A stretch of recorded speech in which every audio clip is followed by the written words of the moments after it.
Hi, I'm Lyle Parker with Techmark, and today we're doing a new install in a potato storage, and I'm going to show you how to install an RH can.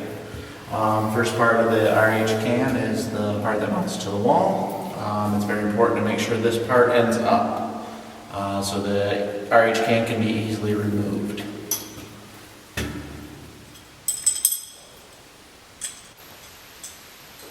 Take and place the upper screw first. And you're going to want to take a level and straighten it out once it's level.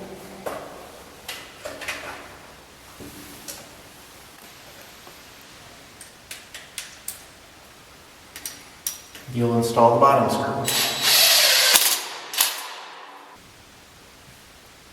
Now that we've installed it on the wall, our next step is going to be installing the power supply to the canister. Identify which wire you're going to be using for that. You're going to want to strip the wire a little bit more than half a thumb length. Score the wire and then pull away. Make sure after scoring the wire that you didn't do any damage to the insulation or any of the wires underneath. For this next step, you're only going to need the black and the red wire.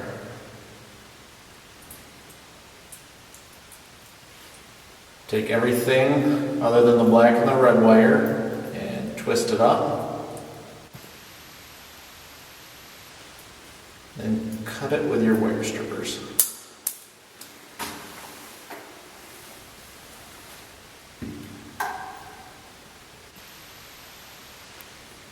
Strip about 1/4 inch from each wire.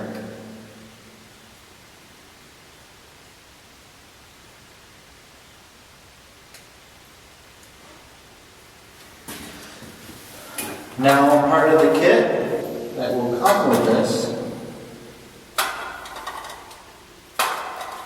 now you're going to want to use the fatter of the rubber bushings. And you're going to want to install the cap first, the rubber bushing,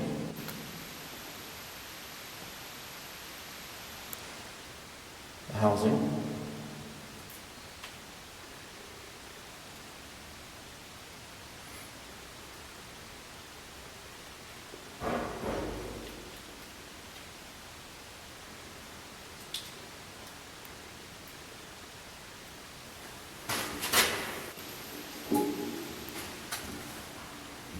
Now each one of these pins are labeled, the highest being the ground. You're going to be using 1 and 3, which are across from each other. Red goes to number 1 and 3 goes to black goes to number 3.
There you go. Now if stripped properly, the wire will bend right as the metal begins that holds the screw housing. Next, you're going to take this, and this is threaded here, and this is threaded there, and these two screw together.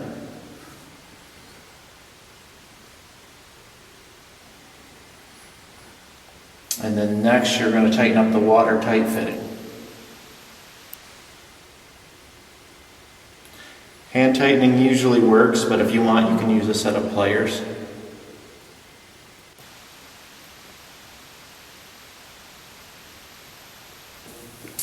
The next step, we're going to heat shrink the temperature sensors for the wet and dry bulb. This one here, I'll be doing the wet bulb. First, you nip these little ends off.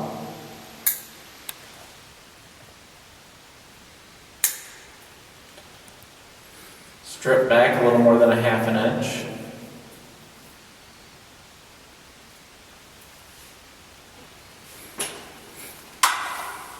Next, identify and grab your wire. Using the temperature sensor, figure out where you need to score your wire at. Score your wire around.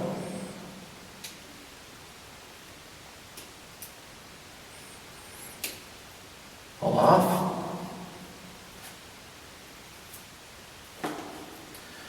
Inspect, make sure there's no damage underneath while scoring the outer wire.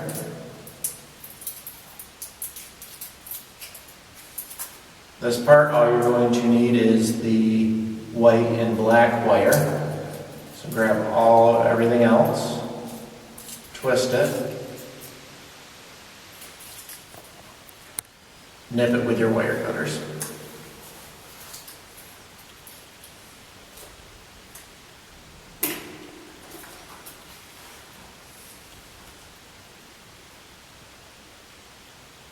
Now these wires are damaged, so I'm going to have to turn that up a little bit more.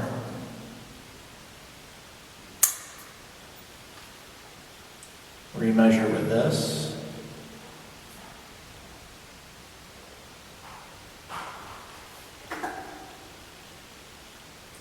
Score it.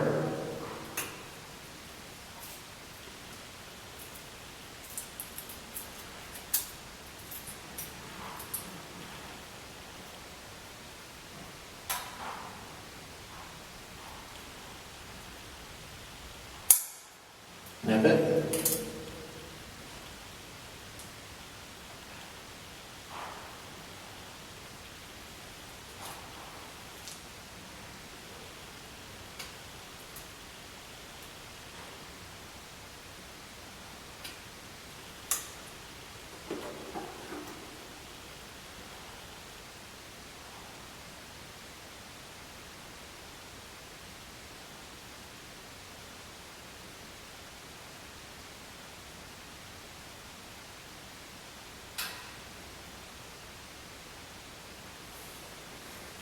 Make sure you got them twisted together really well.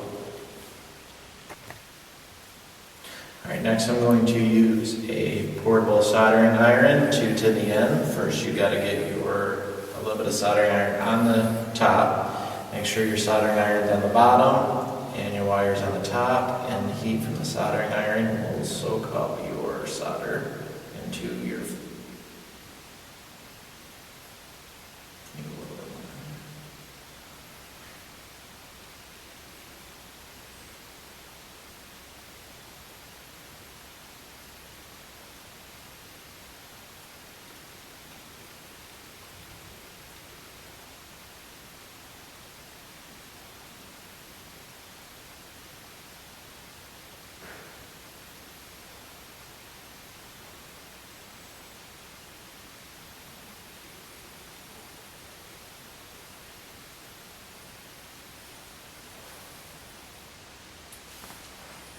Next, to make sure it's done correctly,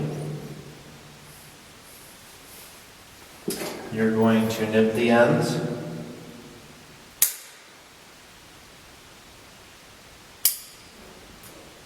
And both ends should look solid, as if it was one piece of solder.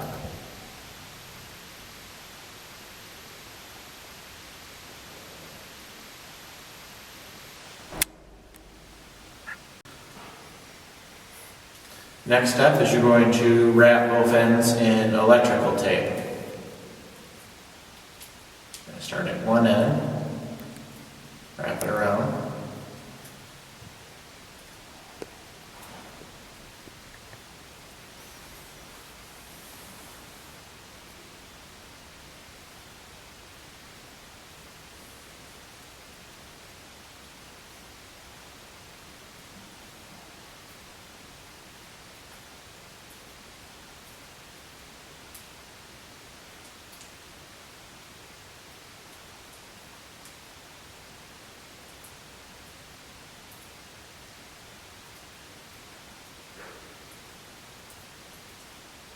And then you're going to start wrapping up the other end.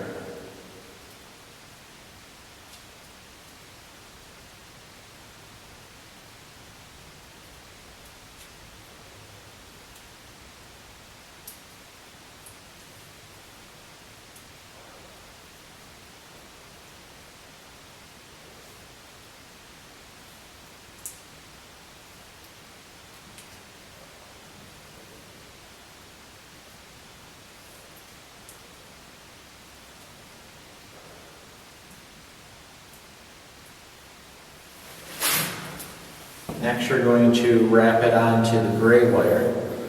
Now you're going to want these two wires to be separated.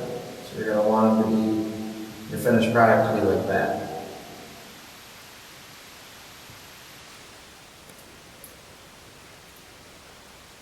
So first you have to separate the wires, so you do one first, making sure to keep it parallel with the gray wire.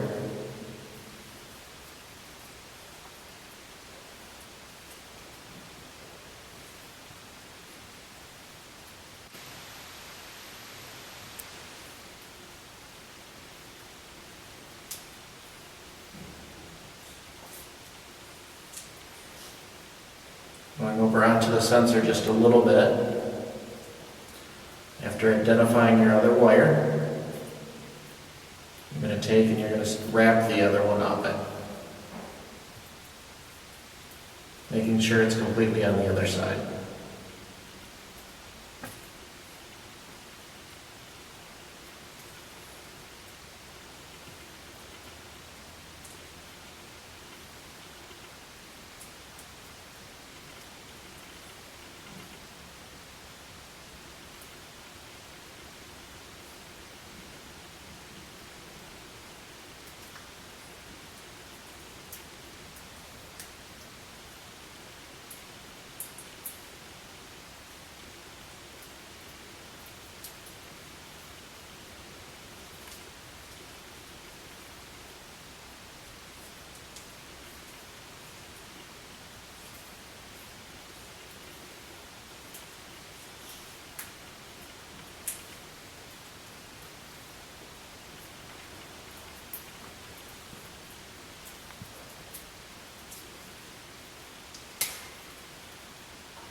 You're going to take a strip of heat shrink tubing, place over all of it,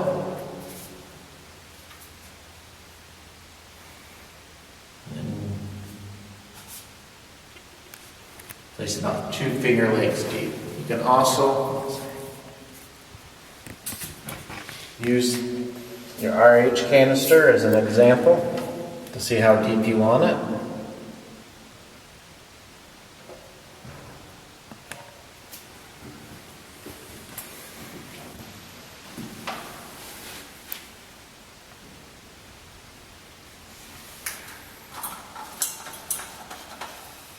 We use a blowtorch for the heat shrink. You can also use a heat gun.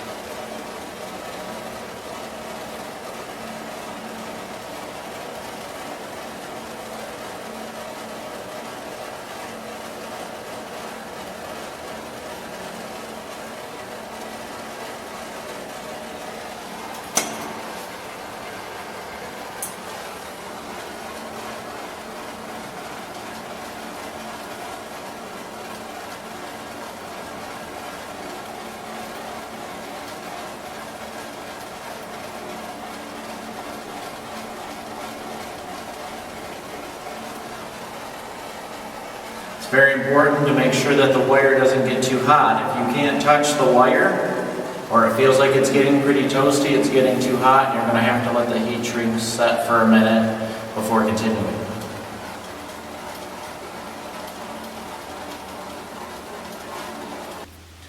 Alright, I've just finished heat shrinking. Couple of key pointers here. You definitely want to start at one end and work your way towards the other. You really want to take your time, or else you'll get air bubbles or scorch marks on it. And you can tell it's done heat shrinking because it's a lot shinier than what it was before. Now, after you're done, before it completely cools off, what you're going to want to do is you're going to want to hang it up. And you want to give it about 15 minutes or so. If not, it's going to start hanging over and causing problems, and we like to keep them nice and straight. Okay, now after you've got your soldering and your heat shrink and your power supply taken care of and the box mounted, the next thing you're going to want to do is install the aluminum canister. Make sure the Techmark seal is out.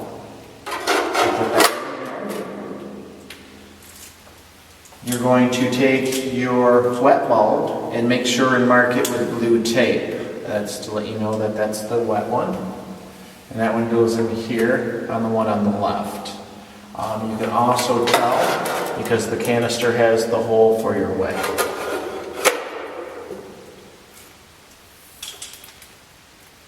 We don't mark the dry bulb, but if you feel the need, we'll occasionally mark it with red. And then the power supply gets applied into the front. There is a notch here, and that notch just has to match up with the one over here. Slide it in, screw it on. There you go, you got an RH can. Okay, for some final tips, we chose this spot because it is 20 feet from the hemo cell. It is completely within the plenum. There's no decking or anything else around it. And it is perpendicular to the airflow. Now, for wick installation, water, or anything else, you can refer to the SOP. Techmark, technology from the ground up.